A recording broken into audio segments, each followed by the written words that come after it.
Imagine losing your child, not for a few hours, not for a few days, but for 8 years. Then one day you receive a phone call. Your daughter has been found. She's alive. But when she finally returns home, you realize something else came back with her, and whatever is living inside her has been waiting thousands of years to escape. Today we're breaking down Lee Cronin's The Mummy, one of the darkest horror films of 2026, a movie filled with ancient Egyptian curses, terrifying body horror, mysterious disappearances, and a family nightmare that only gets worse with every passing minute. Trust me, the deeper this story goes, the more disturbing it becomes. Let's begin. The movie opens in rural Egypt. At first, everything seems normal. A family is driving through the desert. Everyone is singing together inside the car. Everyone except the mother. She looks nervous, uneasy, almost terrified.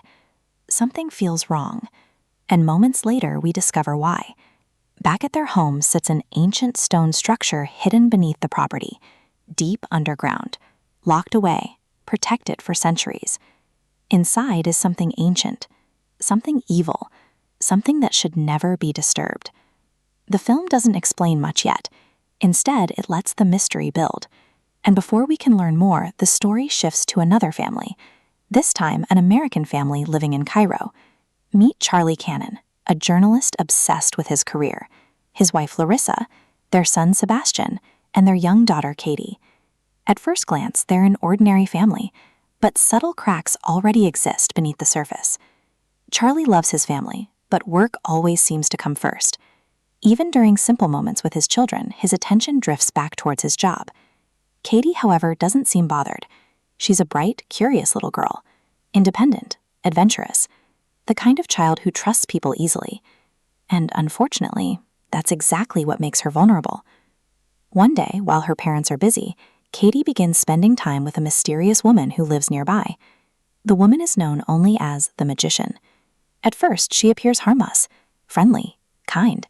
She gives Katie candy, talks to her, earns her trust. But this isn't friendship. It's grooming. Every conversation, every gift, every smile. It's all part of a plan that has been unfolding for generations. But Katie has no idea. She's just a child, and she walks directly into the trap. One afternoon, Cairo is hit by a massive sandstorm. The sky darkens. The wind screams through the streets. Visibility drops. Chaos erupts everywhere. And in the middle of all that confusion, Katie disappears. Just like that. Gone. When Charlie realizes his daughter is missing, panic immediately sets in. He searches everywhere. The garden, the neighborhood, the streets. Nothing. No sign of her. No witnesses. No clues. It's as if she vanished into thin air. The police launch an investigation. Among the officers is a young detective named Zaki. Unlike everyone else, she refuses to give up. She believes something larger is happening, something strange. But every lead ends in failure. Days become weeks, weeks become months, months become years, and Katie remains missing. But while the police search desperately above ground, we discover the horrifying truth. Katie wasn't simply kidnapped. She was chosen. Deep beneath the magician's house lies a hidden chamber, ancient, secret, filled with people participating in a ritual older than recorded history.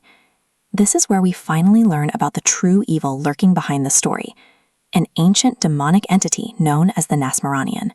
For thousands of years, this creature has survived by moving from one human host to another. When one body begins to die, a new vessel must be found. And children make the best vessels. Young, healthy, innocent.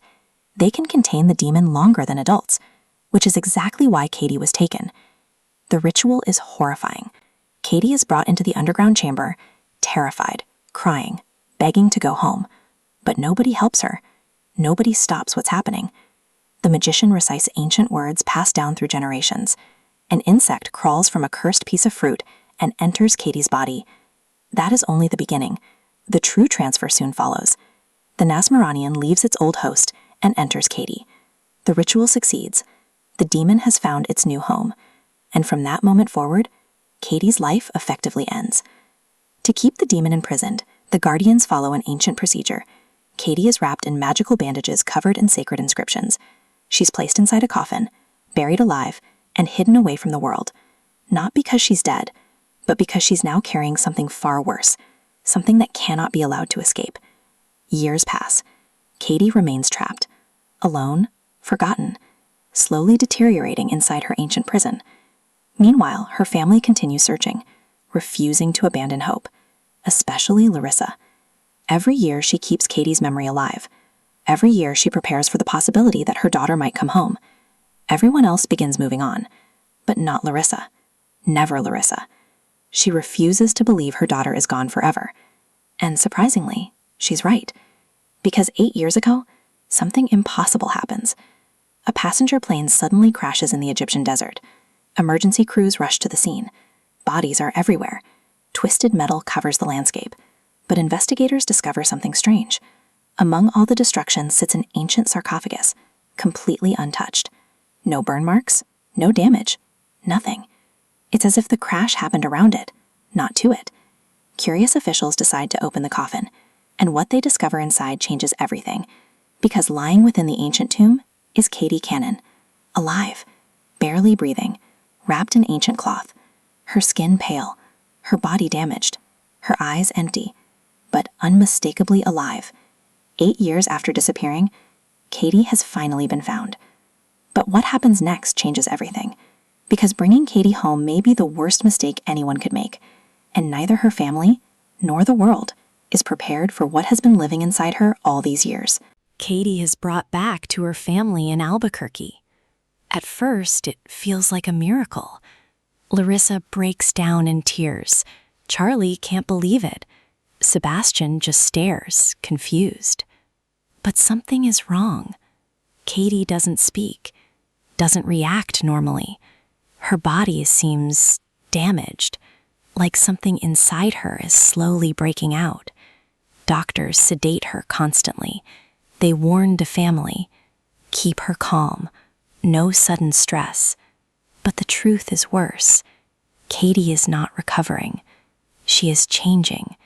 Strange things begin happening inside the house. Objects move on their own. Lights flicker. Katie sleepwalks through walls at night. And when she wakes up, she is not always herself. Sometimes she smiles in a way that doesn't feel human. Sometimes she whispers things in an ancient language. And sometimes she just stares, like something is watching through her eyes. Detective Dahlia continues investigating in Cairo. She starts connecting clues: the sarcophagus, the ritual, the missing history. And she realizes something terrifying. Katie wasn't kidnapped. She was prepared for something older than humanity. But before she can warn anyone, people around her start dying mysteriously. And the horror inside the Cannon family home begins to escalate. The real truth is finally revealed. Katie is possessed by an ancient Egyptian demon, the Nasmaranian, a being that survives by jumping from body to body across centuries. But there's more. It was never free. It has been sealed for thousands of years by a secret lineage known as the magician's bloodline. And that bloodline is now breaking, which means the demon is finally becoming unstable. Inside Katie, the Nasmaranian begins fully awakening.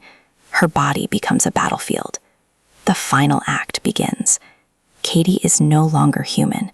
She becomes violent, unstable, and unpredictable. She attacks her own family. The house turns into a war zone of possession and chaos. Charlie tries to protect everyone. Larissa tries to reach her daughter. Sebastian runs for his life. But nothing works. The Nasmaranian is too strong. Bodies are broken. Reality itself feels unstable. Even space around Katie begins reacting to her presence. Detective Dahlia arrives during the chaos. She realizes the only solution: Katie must be contained again or destroyed. But the family refuses to accept that. In the final confrontation, Katie is temporarily weakened, but not defeated. The demon reveals its true goal. It never needed one body. It needed a way to escape permanently, and Katie was only the final key. In the end, the containment ritual partially fails. The Nasmaranian is not fully destroyed. It escapes into the world in a fragmented form. The final scenes show the family shattered forever, Katie left in an unknown state, and the demon's influence still active somewhere in the world. No true happy ending, only survival and loss. So in the end, Lee Cronin's The Mummy is not just about an ancient creature. It's about a family destroyed from the inside out, a child who never truly came home, and a force that was never meant to be awakened. Some say the mummy is just a monster, but this film proves something darker. Sometimes the scariest thing isn't what comes back from the dead, it's what comes back inside someone you love.